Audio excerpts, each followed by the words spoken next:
I didn't say when, but the answer is, look, Chicago's very interesting because I watched Pritzker get up and say about, we don't need help, we're safe. But 2 weeks ago, they had 6 people murdered, and they had 24 people hit by bullets. Last week, as you know, it was 7 people, 24 people hit, and 7 people died. And then over the last 2 days, that was the crown jewel. They had, I guess, 9 or 10 killed, and 50 hit with bullets. And you have this governor get up, who's a terrible governor. Probably he and Gavin Newsom would be probably the 2 worst and most naive. First, I want to address the president's unhinged remarks a few minutes ago, begging me to call him. No, I will not call the president, asking him to send troops to Chicago. I've made that clear already. I know this has been an unsettling and difficult 10 days for the people of Chicago and Illinois. I'm going to do my best to share what we know as of today and speak frankly to the people of Illinois. Rumors have been swirling about what the White House has planned, and sifting fact from fiction has been increasingly difficult because Donald Trump's administration is not working in coordination with the city of Chicago, Cook County, or the state of Illinois. U.S. President Donald Trump has escalated tensions with Illinois by announcing plans to deploy National Guard troops to Chicago, a move critics call an extraordinary attempt to militarize America's 3rd largest city. At the White House, Trump declared, "We're going in." I didn't say when, but we're going in. He linked the decision to a violent Labor Day weekend in Chicago, where 34 people were shot and 7 killed. But Illinois Governor JB Pritzker quickly fired back, accusing Trump of exaggerating crime and insulting Chicagoans by calling their city a hellhole. Pritzker dismissed the move, saying there is no emergency that justifies troop deployment, and labeled Trump's remarks reckless. The clash highlights a deepening rift between Trump and Democratic leaders like Pritzker and California Governor Gavin Newsom, both of whom Trump branded as the worst and most naive governors in the nation. You decided you're definitely going to send National Guard troops to Chicago? I didn't say when, but the answer is, look, Chicago's very interesting because I watched Pritzker get up and say about, we don't need help, we're safe. But 2 weeks ago, they had 6 people murdered, and they had 24 people hit by bullets. Last week, as you know, it was 7 people, 24 people hit, and 7 people died. And then over the last 2 days, that was the crown jewel. They had, I guess, 9 or 10 killed, and 50 hit with bullets. And you have this governor get up, who's a terrible governor. Probably he and Gavin Newsom would be probably the 2 worst and most naive. They're naive. Either they're naive or they're very untruthful. And he'll say, we don't want any protection. We don't need. So in the last 3 weeks, he's lost almost 20 people killed.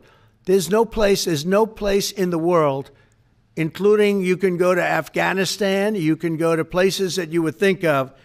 They don't even come close to this. Chicago is a hellhole right now. Baltimore is a hellhole right now. Parts of Los Angeles are terrible. If we didn't put out the fires, and I mean the other fires, the bullet fires, they didn't do a good job with, they should have had the water coming down, like I said. You know, we had to release the water. We had to go in and release the water to L.A. It's so badly run. But if I didn't send the National Guard into Los Angeles, I would be making an announcement today. I'd be talking about Huntsville, and I'd simultaneously be saying, by the way, the Olympics is not coming to Los Angeles. If we didn't do that, and even the sheriff, the top law enforcement person in Los Angeles said, we could not have handled it without them. So that's what he said. Did you make your mind up on Chicago, though? Well, we're going in. I didn't say when. We're going in. When you lose, look, I have an obligation. This isn't a political thing. I have an obligation. When we lose, when 20 people are killed over the last 2.5 weeks, and 75 are shot with bullets. So let me tell you a little story about a place called D.C., District of Columbia, right here where we are. it's now a safe zone. We have no crime. It's in such great shape. You can go and actually walk with your children, your wife, your husband. You can walk right down the middle of the street. You're not going to be shot, Peter. You're safe. Everyone likes you anyway. They probably wouldn't do it. But it's so dangerous. And there are people in this audience that you've suffered greatly. There are people in this audience that have been mugged and hurt badly, and they don't want to talk about it. Maybe you were very brave in talking about it. You made quite an impression on a lot of people. I appreciate it. But there were other people in this room that have been hurt very badly just walking down the street in D.C. Washington, D.C. is a safe zone right now. It's a safe city. The restaurants are open. They're booming. You can't get a restaurant. New restaurants are announcing that they're going to be open. This took place in 12 days. Now it's 15 days, but 3 days ago it became what's known as a safe zone. It's a safe city.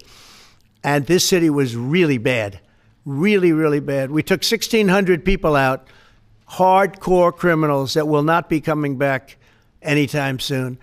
And we're very proud of it. You know, to have our nation's capital lose every week. You know, it was like years, many years, where every single week somebody was killed for many, many, many consecutive weeks. This went on for years. And then we had, last week it was announced that nobody was killed last week. And I made that announcement in front of a very distinguished leader of a country. And I'm saying proudly, ladies and gentlemen, nobody was killed in Washington, D.C. this week. He looked at me like, what's that all about? I say, yeah, we have a little bit of a crime problem. And we don't have a crime problem in Washington anymore. And the mayor has been very helpful, and the police commission has been very helpful, and it's been a great team. And I would love to have Governor Pritzker call me. I'd gain respect for him and say, we do have a problem, and we'd love you to send in the troops, because you know what? The people, they have to be protected. I saw today on one of your networks, not a friendly network, really the opposite, I would say, very unfriendly network. And they interviewed about 12 people on this morning. Most of them were African American, they were black. And they were saying, please, please, please let the president send in. These were people from Chicago. Please, we need help. We need help. We can't walk outside. We're petrified.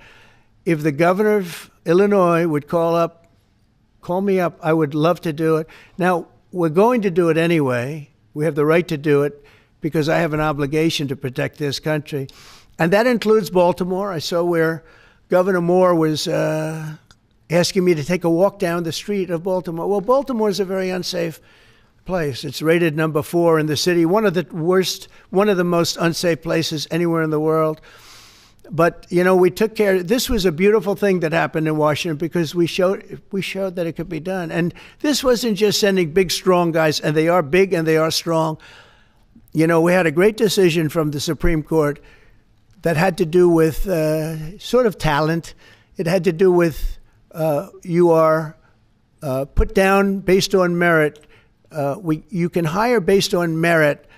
So merit for a soldier or for a policeman is strong, physically fit, having a certain ability, not a person that is woke and got the job through woke, but wasn't strong enough to lift a gun out of the holster, et cetera, et cetera. No, I looked at the police. As you know, last week I went over, we had a meeting there had to be 300 people, and they were all very impressive looking. And when the bad guys see them, they're not going to do a thing. And so I'm very proud of Washington. It serves as a template, and we're going to do it elsewhere. But Chicago is certainly going to be high. I would love to have him call. I would love the governor of Illinois. I'd be honored to take his call. All he has to do is say, sir, we need help. It's out of control. And everyone knows it is. He's not kidding anyone. First, I want to address the president's unhinged remarks a few minutes ago, begging me to call him. No, I will not call the president, asking him to send troops to Chicago. I've made that clear already. I know this has been an unsettling and difficult 10 days for the people of Chicago and Illinois. I'm going to do my best to share what we know as of today speak frankly to the people of Illinois. Rumors have been swirling about what the White House has planned, and sifting fact from fiction has been increasingly difficult because Donald Trump's administration is not working in coordination with the city of Chicago, Cook County, or the state of Illinois. I want to take a moment at the top of my remarks to note how truly extraordinary it is for the federal government to refuse to coordinate with local law enforcement and government. Our state police regularly works with the FBI, the ATF, DEA, to go after gangs and gun runners and drug cartels. Under previous White House administrations, we regularly received notice and worked together on crime-fighting operations. This city has hosted major political conventions, flashpoint events like the NATO conference, huge sports and entertainment gatherings over the years, and across many presidential administrations. All those events required significant coordination between all levels of government. Some, like the Democratic National Convention last year, even required a limited deployment of the Illinois National Guard for broad security purposes, including especially preventing terrorism. For that four-day event, there were conversations and meetings that began 1 year before the convention between my office, the mayor's office, the county board president's office, CPD, state police, the FBI, the Secret Service, and the Department of Homeland Security. The mayor and I were briefed at the highest levels of government, and we pledged unwavering support in the effort to pull off a convention that kept attendees safe and protected the rights of all citizens to express their First Amendment rights. The convention was a true success because of that collaboration. Fighting crime requires coordination. We have experienced nothing like that over the past several days and weeks. On Saturday, the head of the Illinois State Police received a phone call from CBP's Chief Patrol Agent, Gregory Bovino, indicating that ICE would be deploying to Chicago. It's the first outreach we have received from the Trump administration on this topic. Bovino was short on details and long on rhetoric.